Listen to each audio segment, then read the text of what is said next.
So आता आपण ॲस्ट्रोलॉजर्स day हा आपला लेसन स्टार्ट करूया. Punctually at midday, he opened his bag and spread out his professional equipment, which consists of a dozen of cowrie shells, a square piece of cloth with obscure mystic charts on it, a notebook, and a bundle of Palmyra writings. His forehead was resplendent with sacred ash and vermilion, and his eyes sparkled with a sharp abnormal gleam, which was really an outcome of a continual searching look for customers, but which his simple client took to be a prophetic light and felt comforted. So astrologers डेमध्ये बघा काय झालं सुरुवातीला की punctually at midday he open his bag. बरोबर मध्य म्हणजे दिवसाचा जेव्हा मध्य असतो दुपार असते तेव्हा त्यांनी त्याची बॅग उघडली and spread out his professional equipment, आणि त्याचे जे प्रोफेशनल इक्विपमेंट होते त्याच्या ज्या वस्तू होत्या त्या त्यांनी सगळीकडे पसरल्या. Which consist of a dozen of cowrie shells, ज्यामध्ये खूप साऱ्या कवरी शेल्स होत्या, डझनाने कवरी शेल्स होत्या. कवरीज म्हणजे एक प्रकारे खेळामध्ये वापरले जाणारी एक वस्तू असते छोटी छोटी, त्याला कवरी म्हणतात. त्यानंतर स्क्वेअर पीस ऑफ क्लोथ, त्यानंतर एक स्क्वेअर म्हणजे चौकोनी आकाराचा असा कापड त्यांनी टाकला. With obscure mystic charts on it, ज्यावर ऑब्स्क्युअर मिस्टिक चार्ट म्हणजे एक प्रकारे something that relate to supernatural powers and not easily understood, म्हणजे असे विचित्र आणि वाचून असं वाटेल की काहीतरी जादुरी अक्षर त्याच्यावर काढलेले अशा प्रकारचे चार्ट्स त्याच्याकडे होते. ते चार्ट्स त्यांनी बाहेर पसरले. A notebook and a bundle of Palmyra writing, त्याने एक नोटबुक ठेवली आणि एक पल्मायरा रायटिंग म्हणजे एक काइंड ऑफ पानसारखी रायटिंग होती, तर त्या रायटिंगची एक नोटबुक जी आहे ती त्याने बाहेर टाकली. म्हणजे तो आला, बसला आणि त्याच्याजवळ ज्याही वस्तू होत्या त्या त्याने बाहेर पसरून ठेवल्या. His forehead was resplendent with a sacred ash and vermilion. So त्याचं जे फोरहेड होतं म्हणजे त्याचं जे कपाळ होतं ते वॉज रिप्लेडेंट म्हणजे तेजस्वी दिसत होतं. का बरं? विथ सॅक्रेड ॲश, कारण त्याने आपल्या कपाळावर ॲश लावलेली होती, म्हणजे जो आपण अंगारा असतो तो अंगारा त्याने आपल्या कपाळावर पूर्ण सगळीकडे लावलेला होता. अँड वर्मिलियन, आणि त्याच्यावर त्याने सिंदूर लावलेलं होतं. उभं म्हणजे त्याने टिक्का लावलेला होता. आधी कपाळावर त्याने राख लावली आणि त्यावर त्याने सिंदूर लावलेलं होतं. अँड हिज आयज sparkled with a sharp abnormal gleam, आणि त्याचे डोळे एका शार्प ॲबनॉर्मल ग्लीम म्हणजे चमक, आणि त्याचे डोळे काय स्पार्कल म्हणजे चमकणे, तर एका वेगळ्याच चमक त्याच्या डोळ्यामध्ये होती. त्याचे डोळे असे शाईन करत होते, चमकत होते. Which was really an outcome for a continual searching look for customer, आणि ते का बरं होतं? Because of his continuous searching for customer, कारण तो नेहमीच कस्टमरच्या शोधामध्ये होता, त्याच्यामुळे त्याच्या डोळ्यामध्ये एक वेगळीच चमक अशी दिसत होती. But which his simple client took to be a prophetic light, पण उलट त्याचे जे सिम्पल क्लायंट्स होते म्हणजे त्याच्याकडे येणारे जे भोळेभाळे लोक होते त्यांना ती जी त्याच्या डोळ्यातील चमक आहे ती प्रॉफिटिक लाईट वाटत होती. म्हणजे एक प्रकारे भविष्यसूचक असा प्रकाश त्या लोकांना तो वाटत होता. म्हणजे ती इम्प्रेस होत होते त्याच्या डोळ्यातले ते चमक पाहून. अँड फेल्ट कम्फर्टेड, आणि त्या लोकांना मग कम्फर्टेड वाटत होतं, म्हणजे छान वाटत होतं, चांगलं वाटत होतं की आपण योग्य माणसाजवळ आलेलं असं त्याच्या कस्टमर्सना वाटत होतं. The power of his eyes was considerably enhanced by their position placed as they were between the painted forehead and the dark whiskers which streamed down his cheeks. So the power of his eyes was considerably enhanced. त्याच्या डोळ्याची जी power होती, त्याच्या डोळ्यांची जी शक्ती होती ती considerably enhance झाली होती. Enhance म्हणजे वाढणे, तर ती वाढलेली होती. का बरं? By their position placed as they were between the painted forehead and a dark whiskers which streamed down his cheek, कारण त्यांची जी पोझिशन होती त्यांच्या डोळ्याची त्यामुळे ते एक प्रकारे उठून दिसत होते. कारण ते डोळे कशाच्या मध्ये होते, तर त्याच्या डोक्यावर त्याचं ते कपाळ होतं ज्यावर राख आणि सिंदूर लावलेला होता, आणि त्याचे जे गाल होते ज्यावर त्याने कोणते तरी भस्म लावून ते रंगवलेले होते. अशा प्रकारे त्याचं रंगवलेलं डोकं आणि रंगवलेले गाल याच्या बरोबर मधोमध त्याचे डोळे होते, त्यामुळे ते जास्तच तेजस्वी त्याचे डोळे दिसत होते. To crown the effect he wound a saffron colour turban around his head, आणि तो जो ओव्हरऑल इफेक्ट आहे तो वाढवण्यासाठी तो त्याच्या डोक्याला सॅफ्रॉन म्हणजे नारंगी कलर म्हणजे जो भगवा रंग असतो, तर भगव्या रंगाचा जो फेटा आहे तो आपल्या डोक्याभोवती त्यांनी गुंडाळलेला होता. अशा प्रकारे ओव्हरऑल त्याचा जो लुक होता तो एकदमच असा समोरच्यावर इम्प्रेशन टाकेल असाच त्याचा लुक होता. दिस कलर स्कीम नेवर फेल्ड. या कलरची स्कीम कधीच फेल होत नाही, कारण भगवा रंग बघितला की आपल्याला तो व्यक्ती कोणतरी थोर साधू पुरुष असल्यासारखाच वाटतो. त्यामुळे त्याचे जे क्लायंट्स होते ते सुद्धा त्या गोष्टींना भुलायचे. People were attracted to him as bees are attracted to cosmos of dahlia stalks. ज्या प्रकारे मधमाशा एखाद्या फुलाच्या भोवती रिंगण घालतात किंवा एखाद्या डेलियाच्या फुलाच्या भोवती अट्रॅक्ट होतात, तसंच त्याला बघून त्याचे जे कस्टमर्स आहेत ते त्याला बघून अट्रॅक्ट व्हायचे. त्याचं जे ओव्हरऑल अपीरन्स होतं ते बघून त्याच्याकडे धावत धावतच लोक यायचे. He sat under a bouts of a spreading tamarind tree which flanked a path running through the town hall park. So एक टाउन हॉल पार्कचा एक रस्ता होता ज्याच्या शेजारी म्हणजे रस्त्याच्या बाजूला एक मोठं टर्मनिन ट्री होतं, म्हणजे एक मोठं चिंचेचं झाड होतं आणि त्याच्या खाली तो बसायचा. It was remarkable place in many veg. तर ती जागा खूपच रिमार्केबल प्लेस होती, खूप महत्त्वाची जागा होती खूप वेगळ्या वेगळ्या अर्थांनी. A surging crowd was always moving up and down this narrow road from morning to night. कारण सर्जिंग क्राऊड म्हणजे घाईघाईची गर्दी, क्राऊड म्हणजे गर्दी, घाईघाईने इकडून तिकडे पळणारी जी गर्दी होती, was always moving up and down. तर असे गर्दीने भरलेले म्हणजे खूप जास्त लोक हे त्या रस्त्याने दिवसभर ये जा करायचे. This narrow road from morning to night म्हणजे सकाळपासून रात्रीपर्यंत दिवसभर लोकांचा राबता त्या रस्त्याने असायचा. A variety of trades and occupation was represented all along this way. आणि अशा प्रकारे त्या रस्त्यावर खूप वेगळ्या वेगळ्या प्रकारचे variety of occupation and trades म्हणजे वेगळ्या वेगळ्या प्रकारचे व्यापार उद्यम, त्यानंतर वेगळ्या वेगळ्या प्रकारचे लोक तिथे आपले सामान विकायसाठी बसलेले असायचे. Medicine sellers of stolen hardware and junk, magician and above all and auctioneer of cheap cloth who created enough din all day to attract the whole town. So तिथे कोणते कोणते लोक होते, तर मेडिसिन सेलर म्हणजे औषध विक्रेता तिथं असायचा. Seller of stolen hardware and junk चोरीचं सामान विकणारा, चोरीचं जे कचरा असतो किंवा सामान असतो ते विकणारा व्यक्ती तिथं असायचा. मॅजिशियन म्हणजे जादूगार तिथं असायचे. And above all and auctioneer of cheap cloth, त्यानंतर चीप क्लोथ विकणारा म्हणजे स्वस्त कापड विकणारा ऑक्शनर म्हणजे जे लिलाव पद्धतीने जोरजोराने ओढून कापड विकतात ते लोक तिथे असायचे. Who created enough din all day to attract the whole town. आणि तो एवढा गोंगाट आवाज करायचा, डिन म्हणजे गोंगाट करायचा, की जवळपास संपूर्ण टाउनला संपूर्ण गावालाच तो तिथं अट्रॅक्ट करू शकत होता, इतका तो आवाज दिवसभर काढायचा. तर अशा प्रकारे विविध ऑक्युपेशनचे विविध व्यवसायाचे लोक तिथं व्यवसाय करत होते. Next to him in vociferousness came a vendor of fried groundnut. So त्याच्या समोरच म्हणजे तो भविष्यवेत्ता जिथं बसायचा, ॲस्ट्रोलॉजर जिथं बसायचा, त्याच्या समोरच एक वेंडर होता म्हणजे एक हातगाडीवाला होता आणि तो वोसिफरसनेस म्हणजे खूप कर्कश आवाज काढत यायचा. ऑफ फ्राईड ग्राउंडनट आणि तो फ्राईड ग्राउंडनट विकायचा. हू गेव हिज वेअर अ फॅन्सी नेम इच डे आणि तो रोज आपल्या सामानाला नवीन नवीन फॅन्सी अशी नावं द्यायचा. Calling it Bombay ice cream one day and on the next daily almonds. एखाद दिवशी तो त्याला बॉम्बे आईस्क्रीम असं म्हणायचा, दुसऱ्या दिवशी तो त्याला दिल्ली आल्मंड्स असं नाव ठेवायचा. And on the third rajas delicacy आणि तिसऱ्या दिवशी तो त्याला राजाज डेलिकसी असं नाव द्यायचा. And so on and so fourth. अशा प्रकारे तो रोज नवीन नवीन नावं त्याच्या सामानाला द्यायचा. And people flock to him आणि लोकसुद्धा त्याच्याकडे गर्दी करायचे. A considerable portion of this crowd dallied before the astrologer to.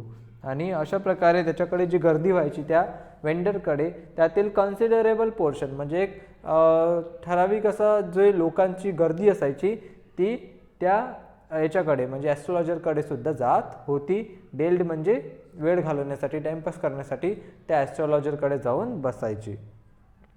The astrologer transacted his business by the light of flare which crackled and smoked up above the groundnut heap nearby. So जो astrologer होता transacted his business by the light of flare which crackled and smoked up above the groundnut heap nearby. So groundnut heap, तो groundnut हिपमधून जो धूर वर जायचा, जसं आपण बघितलेलं असते रस्त्याच्या कडेला जे लोक खरमुरे वगैरे विकत असतात त्यांच्याकडे एक पातेल असते, त्यामध्ये काहीतरी गरम ठेवलेलं असते, त्यातून नेहमी धूर निघत असतो. सो अशा प्रकारचा जो धूर असायचा त्याच्या बाजूलाच त्याचं जो ॲस्ट्रोलॉजर होता त्याचं सुद्धा दुकान होतं. तिच्या बाजूला बसून तो त्याची दुकानदारी चालवायचा. Half the enchantment of the place was due to the fact that it did not have the benefit of municipal lighting. So त्याची जी जागा होती त्याचं जे अर्ध्यापेक्षा जास्त एन्चॅन्टमेंट होतं, म्हणजे त्याचा जागेचा जो एक प्रकारे जादू इफेक्ट होता त्याच्या जागेचा, तर तो कशामुळे यायचा की कारण त्याला स्वतःचा लाईट नव्हता, म्हणजे तिथं कुठूनच प्रकाश यायचा नाही, तर दुसऱ्यांच्या लाईटचा जो थोडाफार प्रकाश पडायचा त्यावरच तो बिझनेस चालवायचा. त्यामुळे त्या जागेला एक प्रकारे अशी जादूपणा असा काय म्हणू त्याला एक जादुरीपणा असा आलेला होता. The place was lit up by shop lights. One or two had hissing gas light, some had neck flares stuck on poles, some were lit up by old cycle lamps, and one or two, like the astrologer, managed without light of their own. So अशा प्रकारे the place was lit by shop lights. तर शॉपमध्ये जे lights होते, दुकानांमध्ये जे lights होते, त्यामुळे त्या जागेवर सगळीकडे प्रकाश पसरलेला होता. One or two had hissing gas light. एक दोन जणांचे हिसिंग गॅस लाईट्स होते. हिसिंग म्हणजे फुसफुसणारे असे gas lights. Some had naked flares stuck on pole. काही जणांनी पोल्सवर नेक फ्लेअर्स म्हणजे मशाली लावलेल्या होत्या. Some were lit up by old cycle lamp. आणि काही ओल्ड सायकल लॅम्प मुळे लिटअप म्हणजे प्रकाशित झालेल्या होत्या. And one or two like the astrologer manage without light of their own. आणि एक दोन जण जे जसे ॲस्ट्रोलॉजर होता ते स्वतःच्या लाईट विना मॅनेज करायचे, म्हणजे त्यांच्याकडे स्वतःचा लाईट नव्हता, त्यामुळे ते दुसऱ्यांच्या दुकानातून येणाऱ्या प्रकाशावर वगैरे असं आपला धंदा करायचे. It was a bewildering crisscross of light rays and moving shadows. So तिथे एक bewildering crisscross, bewildering म्हणजे कन्फ्युजिंग, बॅफलिंग. सो अशा प्रकारे खूप असं कन्फ्युजिंग असं लाईटचा क्रिसक्रॉस होता, म्हणजे इकडून लाल लाईट इकडून हिरवा लाईट, त्यामुळे एक प्रकारचं कन्फ्युजन तिथं क्रिएट झालेलं होतं. आणि त्या मुव्हिंग रेजमध्ये तो जो ॲस्ट्रोलॉजर आहे तो आपला व्यवसाय चालवायचा. दिस suited the astrologer very well for the simple reason that he had not in the least intended to be an astrologer when he began life. So it suited the astrologer very well. ते जे lights होत्या त्याच्या तो मंद प्रकाश होता तो त्या ॲस्ट्रोलॉजरला फार सूट करायचा, म्हणजे त्याच्यासाठी फार चांगला, त्याच्या धंद्यासाठी सुद्धा चांगला होता तो प्रकाश, कारण त्यामुळे एक प्रकारचं जादुरी वातावरण निर्मिती तिथं होत होती. Well, for simple reason that he had not in the least intended to be an astrologer when he began life. त्यासाठी एक सिम्पल रिझन असं होतं की जेव्हा त्यांनी त्याच्या जीवनाची सुरुवात केली होती तेव्हा त्याला ॲस्ट्रोलॉजर बनण्यामध्ये कुठलाच इंटरेस्ट नव्हता, किंवा त्याने कधी विचारही केला नव्हता की ते पुढे चालून एखादा भविष्यवाणी करणारा असा तो कोणीतरी बनेल. And he knew no more of what was going to happen to others than he knew what was going to happen to himself next minute. आणि जेवढं त्याला आपल्यासोबत पुढच्या क्षणी काय होईल हे माहिती नव्हतं, तेवढंच त्याला दुसऱ्या लोकांसोबत काय होईल हे सुद्धा माहिती नव्हतं. म्हणजे ॲक्च्युलीमध्ये तो रिअलमध्ये ॲस्ट्रोलॉजर नव्हता, तर तो एक फेक म्हणजे असा ढोंगी व्यक्ती होता. It was as much as stranger to the star as were his innocent customers. So he was as much stranger to the star. तो स्टार्ससाठी म्हणजे ताऱ्यांसाठी तेवढा स्ट्रेंजर होता तेवढा तो आपल्या कस्टमर्ससाठी स्ट्रेंजर म्हणजे अनोळखी होता. त्यामुळे त्याला कशाची ताऱ्यांची ग्रहांची ओळख नव्हती, म्हणजे तो कम्प्लिटली फेक असा ॲस्ट्रोलॉजर होता. Yet he said things which pleased and astonished everyone. तरी तो अशा गोष्टी म्हणायचा ज्यामुळे त्याचे जे कस्टमर्स आहेत ते प्लीज्ड व्हायचे, त्यांना आनंद व्हायचा. ॲस्टोनाइज्ड म्हणजे आश्चर्यसुद्धा होत होतं. That was more a matter of study, practice and shrewd guesswork. So ही जी गोष्टी होती that was more a matter of study. तर नेहमीचा त्याचा अभ्यास, त्याची प्रॅक्टिस आणि श्रेव्ड गेसवर्क. श्रेव्ड गेसवर्क म्हणजे धूर्तपणा, चालाकीपणे केलेला गेसिंग्स. तर ह्या सगळ्याचा हा खेळ होता, त्यामध्ये रियालिटी अशी काहीही नव्हती. All the same it was as much as honest man's labour as any other, and he deserve the wages he carried home at the end of the day.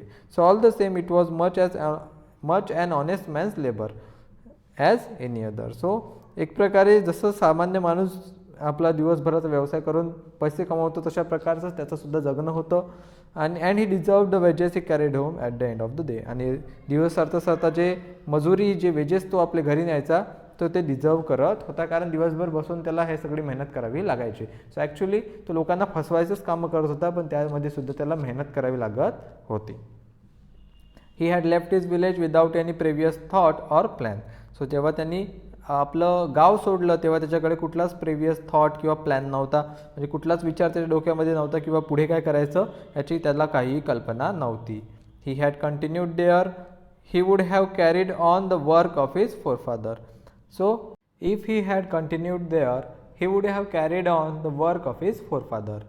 So जर त्यांनी आपल्या गावामध्येच तो त्याचं जीवन व्यतीत केलं असते किंवा तिथंच जर तो राहिला असता तर त्याचे जे फोरफादर होते म्हणजे त्याचे पूर्वज जे करत आले होते तेच काम त्यांनी सुद्धा केलं असतं. Namely tilling the land, living, marrying and ripening he in his cornfield and ancestral home. So त्यामध्ये नेमली टिलिंग द लँड म्हणजे जमिनीची नांगरणी करणे, लिव्हिंग म्हणजे जगणे, मॅरिंग लग्न करणे, रायपनिंग इन हिज कॉर्नफिल्ड त्यांच्या कॉर्नफिल्डमध्ये कॉर्न पिकवणे, अँड ॲन्सेस्ट्रल होम आणि त्याच्या पूर्वजांच्या घरामध्ये राहणे. असं टिपिकल जीवन तो जगला असता. But that was not to be. पण असं होणं शक्य नव्हतं, त्याच्या नशिबामध्ये तसं नव्हतं.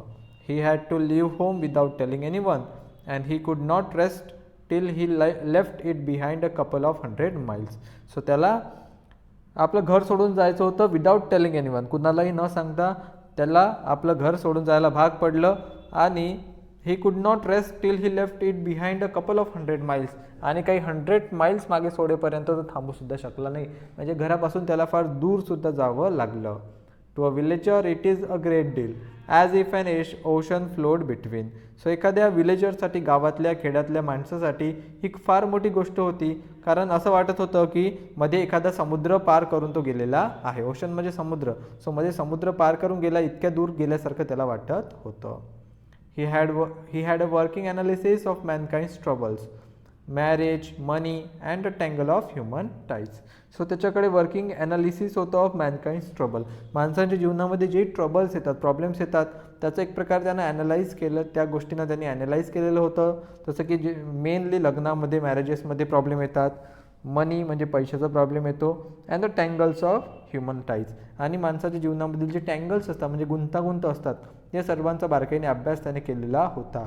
Long practice had sharpen his perception आणि लॉंग प्रॅक्टिस म्हणजे खूप जास्त प्रॅक्टिस केल्यामुळे, खूप जास्त दिवसाची सवय असल्यामुळे त्याची जी परसेप्शन आहे म्हणजे त्याची जी आकलन शक्ती आहे ती फारच वाढली होती. Within 5 minutes he understood what was wrong. 5 मिनिटामध्ये तो समजून घ्यायचा की समोरच्या माणसाची समस्या काय आहे. ही चार्ज 3 pies पर क्वेश्चन. तो प्रत्येक क्वेश्चनचे 3 pies चार्ज करायचा, ती त्याची फीज होती. Never open his mouth till the other had spoken for at least 10 minutes. आणि जोपर्यंत समोरचा व्यक्ती जवळपास 10 मिनिटपर्यंत स्वतः बोलत बसत नाही तोपर्यंत हा आपलं तोंडसुद्धा उघडत नव्हता. Which provided him enough stuff for dozen of answer and advice. त्यामुळे त्याच्याकडे आता जसं 10 मिनिट तो माणूस बोलल्यावर तो इतकी सारी माहिती शेअर करायचा तो व्यक्ती, त्याचा कस्टमर, की आता 10 मिनिटानंतर याच्याकडे भरपूर आता इन्फॉर्मेशन जमा झालेली असायची ज्यावर तो त्या व्यक्तीला डझन्स ऑफ आन्सर आणि ॲडवाईस देऊ शकत होता. सो अशा प्रकारे त्याची जी स्ट्रॅटेजी आहे ती होती. अशा प्रकारे तो लोकांचं भविष्य जे आहे ते गेस करायचा. When he told the person before him gazing at his palm. आता जेव्हा त्यांनी सांगितलं त्याच्या समोरच्या कस्टमरला, तो सांगायचा त्याच्या हात बघून, in many ways you are not getting the fullest result for your effort. तो म्हणायचा की तुम्ही खूप मेहनत करता पण तुम्हाला तुमच्या मेहनतीचं फळ जे आहे ते मिळत नाही. 9 out of 10 they are disposed to agree with him. तर 10 पैकी 9 लोक त्याच्याशी ॲग्री व्हायचे, ते सहमत व्हायचे, कारण प्रत्येकालाच वाटत असते की आपण खूप मेहनत करतो पण आपल्याला फळ मिळत नाही. सो खूपच कॉमन अशी लाईन आहे, पण लोकांना ते खरं वाटायचं. Or he questioned, is there any woman in your family, maybe even a distant relative, who is not well disposed toward you? किंवा तो प्रश्न विचारायचा की तुमच्या फॅमिलीमध्ये कोणी स्त्री आहे का, मे बी तुमच्या दूरच्या नात्यामधील कोणी स्त्री असेल जिचा तुमच्याशी चांगला संबंध नाही. तर अशा प्रकारचे क्वेश्चन तो आपल्या कस्टमर्सला विचारायचा.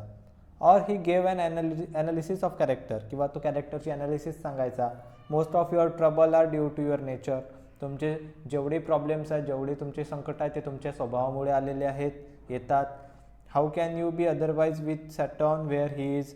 किंवा तुम्हाला शनी भारी आहे, शनी तुमच्या राशीमध्ये जास्त तुम्हाला त्रास देत आहेत. अशा प्रकारच्या गोष्टी तो त्या व्यक्तीला सांगायचा. यू हॅव ॲन इनपेशियस नेचर. सो तुमचं किंवा इनपेशियस नेचर म्हणजे भावनावश, खूप मनापासून विचार करता तुम्ही, खूप हळव्या मनाचे आहे अशा प्रकारे. And a rough exterior. आणि बाहेरून म्हणजे तुमचं मन चांगलं आहे पण तुम्ही बाहेरून खूप सख्त आहे, म्हणजे खूप कडक आहे. आतून तुम्ही फार चांगले आहे मनाने पण बाहेरून तुम्ही फार कडक आहे. अशा प्रकारे तो लोकांना सांगायचा. This endeared him to their hearts immediately. त्यामुळे एंडियर्ड म्हणजे आवडणे, तर त्या लोकांना तो व्यक्ती आवडायचा, म्हणजे तो ॲस्ट्रोलॉजर त्या लोकांना आवडायचा, कारण प्रत्येकाला वाटत असते की आपण आतून चांगले आहो, मनातून चांगले आहो. सो असं जर समोरच्याने म्हटलं तर तो व्यक्ती आपल्याला आवडतोच. For even the mildest of us loves to think that he has a forbidding exterior.